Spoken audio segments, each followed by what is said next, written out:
This channel is mostly dedicated to sci-fi such as Star Trek, and while I did grow up watching that, an equally big part of my childhood has been superheroes, specifically the icon we'll be talking about today, the Man of Steel himself, Superman. Now, while I usually use these videos to engage in a long rave about something I love, Superman is a character who inevitably spawns a consistent set of criticisms from audiences and pop culture alike. I have no doubt some of these detractors will be watching this video eager to comment their hot take as to why Superman isn't really that awesome. To them I would say, hold your comments for a moment, because in refuting these criticisms, it actually provides ample opportunity for me to make my case. So for those who love Superman like I do, feel free to enjoy the video, but for those who don't, let me address your concerns. Firstly, many of the topics brought up which we'll be getting into, such as Superman is too powerful or Superman is too good, etc., unfortunately betray some ignorance on the part of those making such comments. To put it bluntly, Superman's harshest critics simply haven't watched or read many Superman stories. So for those people, let this video be your guide to not only see this iconic character in a new light, but also a guide to finding the great Superman stories you perhaps didn't think existed. With that out of the way, let's get started with... This is often the first point of contention with the character, and it's a problem which permeates many of his big screen outings and even various interpretations in comic book form. Superman is well known as a paragon of virtue, the guy who always does the right thing. And it's this steadfast morality which results in many reactionaries simply assuming the character and his stories are inherently boring due to a lack of character conflict. What this criticism gets wrong, however, is that this is not a flaw in the writing, but the premise which when bought into can lead to some truly fascinating stories. How does a character like this react when confronted by moral issues which aren't as strictly black and white? The point of Superman's inherent goodness is not to prove he's always right, but to put his kind of worldview to the ultimate test. For example, one of my favourite Superman stories is Whatever Happened to Truth, Justice and the American Way, which was later adapted into the animated film Superman vs. the Elite. The film calls into question Superman's famous no-killing rule. Despite his efforts, his villains repeatedly escape their imprisonment and go on to cause further death and destruction. With these villains being near unstoppable metahumans, many begin to ask why Superman doesn't just save the world further harm and outright kill these criminals. As this question is asked, a new super team, the Elite, reveal themselves to the world and have no problem dispatching criminals with deadly force. It's a terrific story which puts Superman's black and white moralism on trial in a world which is darker than an idealist like Superman would like to admit. It uses his worldview to examine themes and ask questions about human beings as individuals and systems of justice within society. We still get plenty of superpowered action, but the larger conflict isn't as simple as a typical villain's gonna take over the world plot. This and many other stories alike don't view Superman being too good as a weakness, but rather as an opportunity. Because of that, it's worth noting that while Superman is representative of the ultimate good, that doesn't mean the world around him is as squeaky clean. It's a near constant within Superman's own stories that the characters around him don't always believe his intentions are good. This is the main point of conflict in Scott Snyder's Superman Unchained, and even gets some play in the recent Batman v Superman. But most illuminating is this attitude towards Superman being shown in his very first movie. I'm here to fight for truth and justice in the American way. You're gonna end up fighting every elected official in this country. He's got the kind of maturity, or he's got the innocence, really, to look at the world very, very simply, and that's what makes him so different. When he says, I'm here to fight for truth, justice, and the American way, everybody goes, you know? Superman being too good is not a character flaw, but a powerful writing tool, and one which, when misunderstood, leads to stories which are worse off. My heroes didn't fucking commit any atrocities. I'm like, that's cool. But you're living in a fucking dream world, okay? You're living in a dream world! Good. Dreams save us. Dreams lift us up and transform us into something better. And on my soul, I swear that until my dream of a world where dignity, honor, and justice are the reality we all share, I'll never stop fighting. Ever. Asking Superman not to be inherently good would be like asking Batman not to be inherently tragic. These elements are built into these characters because it allows writers to create better stories. This is another one which gets thrown around a lot. Superman is only overpowered when compared to other less powerful superheroes and their associated villains. Sure, against Batman's villains, Superman is overpowered, but that's why Superman doesn't fight Batman's villains. Superman's own rogues gallery are antagonists who consistently match him in power or find ways of circumventing his powers. Characters like General Zod, Doomsday, Darkseid, Mongol, and the Anti-Monitor, etc.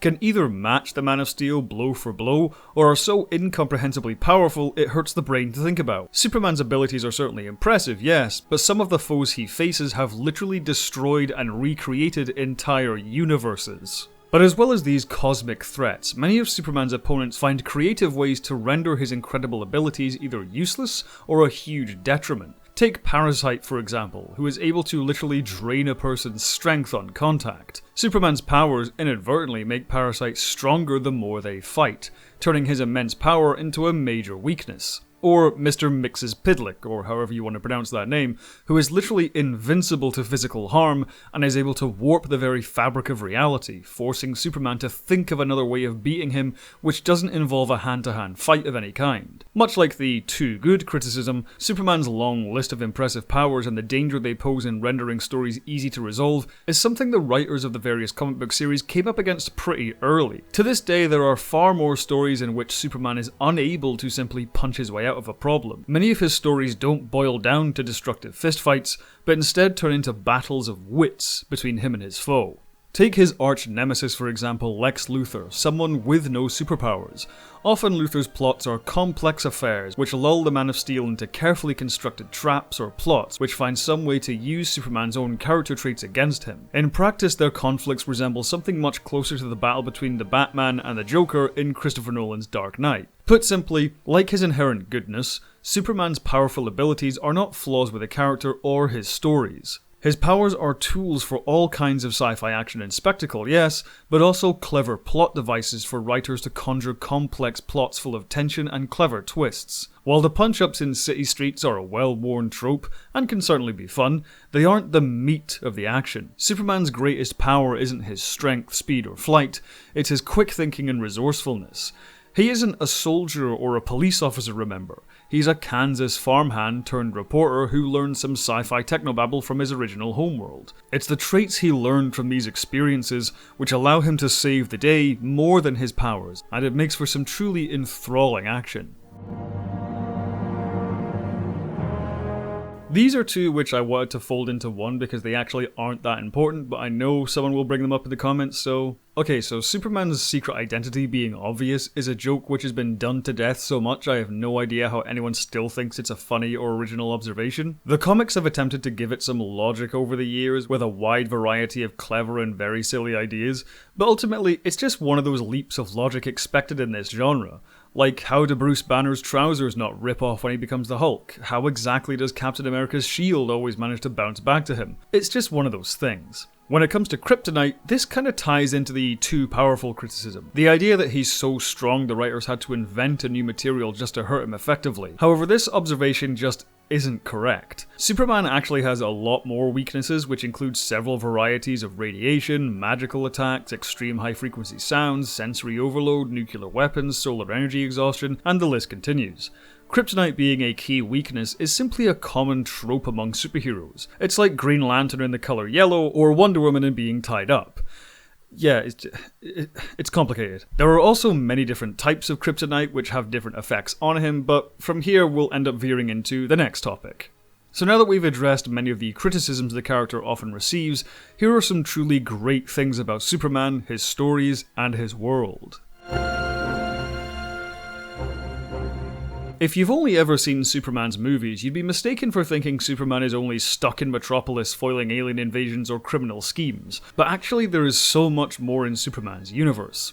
Superman's adventures are epic in scale and cosmic in how spectacular and admittedly quite silly they can be. Superman has been to dozens of other planets, other dimensions, and parallel timelines, faced all kinds of bizarre threats, and teamed up with a diverse array of allies. If you're someone who likes the truly out-there concepts featured in other comic books or movies like Doctor Strange, Guardians of the Galaxy, or the Fantastic Four, you may be surprised to know that Superman features the same kind of ideas on a regular basis. If you've only ever seen the movies, you may think that the Fortress of Solitude, for example, is an empty, sterile environment where Superman goes to mope. But for many decades now, the Fortress has been like the Batcave if it was on the USS Enterprise, full of alien life forms, crazy sci-fi tech, and advanced artificial intelligences to help keep the Earth safe. You may know about his sidekick Supergirl, but what about all the different versions of Supergirl from different timelines and dimensions who have all existed in the same universe at various points?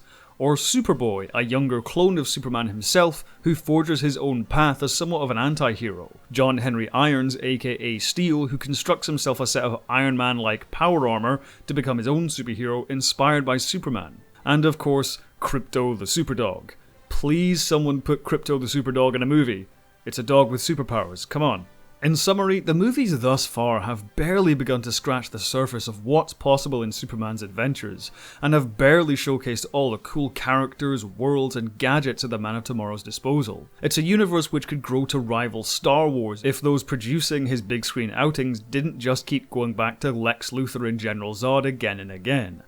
I really hope one day we'll see it. It's worth noting that despite being the first superhero as we know in the modern sense, there are many unique aspects of the character and his origin story which you don't typically see in most other characters in the genre. For one thing, Superman has no primary inciting incident in his origin story. He has no Uncle Ben being murdered, or parents gunned down in an alleyway, or Steve Trevor crash landing. Superman's journey from humble Kansas farm boy to the world's greatest superhero is a gradual one. He takes time forming a view of the world, and he takes time reconciling his upbringing with his alien origins. It's the reason a show like Smallville can actually work, whereas Gotham doesn't. Like really guys, how hard is it to fuck up a Jim Gordon show? Clark Kent's decision to become a superhero isn't one born out of loss or hubris or rebellion, it's a decision based on a lifetime of experiences and growth as a human being, so to speak. Superman is not a god or a messiah, contrary to the symbolism which often surrounds the character. Superman ultimately is just a regular guy trying to do the right thing. Sure, he has amazing powers and has accomplished great things, but Superman has also had to pay bills and go flat hunting. He's been nervous about asking a crush out, he's had to deal with a grueling work schedule. Basically, he's far more human and relatable than many would think. It's likely many of us have far more in common with Clark Kent than we do with Bruce Wayne. It's been a pretty odd year to say the least, and amidst all the headlines about the pandemic and so on, I remember reading an article from Variety about Warner Brothers top execs asking the question, is Superman still relevant anymore to modern film-going audiences? This is a question which is frankly baffling to me. Philosophically, what does Superman represent to people? A friend, and that's what people really need most. They don't need a strong arm, one-man vigilante force. They need a friend. We're living in an age when people are basically afraid of contact with each other. They're afraid. People live in cities, they don't even know their neighbors. They're afraid to go out in the street. Something might happen to them. Basically, technology's against you. Life is overwhelming. Even the bank doesn't know who you are. And it's like, we run around scared a lot, particularly those of us who live in cities. And America was founded on the virtues of a helping hand, of going 5 miles to lend your neighbor a donkey or whatever he needed. And I think that is that kind of virtue that's at the bottom, that's the heart of Superman. The genuine love of people, and that you always know he's your friend. We all need Superman, because we all need hope. It's why his inherent goodness and his inherent power should never be diminished, because Superman's stories are about hope triumphing over hopelessness, the idea that things can and will get better. Despite all the injustice and corruption and crisis, we shouldn't give up. We will always need Superman because we will always need hope, and that will always be relevant.